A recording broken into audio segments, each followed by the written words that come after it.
టీడీపీలో తికమక అంటూ ఎమ్మెల్సీ పదవులు ఎవరికి దక్కుతాయో తెలియక ఆందోళన. చంద్రబాబునే కలవమంటుంది సీఎం చంద్రబాబు. యనమలకు మళ్లీ అవకాశం లేదంటే దువ్వారపు రామారావు అశోక్ బాబుకు అనుమానమే.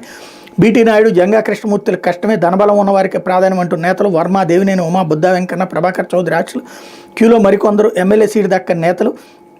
జనసేన తరపున ఒక స్థానం నాగబాబుకు ఖరారైందని ప్రచారం. 3వ స్థానం కోసం పట్టుబడుతున్న బీజేపీ అన్నటువంటి వార్తని హైలైట్ చేశారు. ఇకపోతే 3 పార్టీలకైనా చంద్రబాబు సీఎం అంటూ రాగద్వేషాలకు లోను కాకుండా కర్తవ్యాన్ని నిర్వహిస్తానన్న ప్రమాణం ఏమైంది? వైఎస్ఆర్సీపీ వారికి మేలు చేసే పనులు చేయొద్దన్న రాజ్యాంగ విరుద్ధం.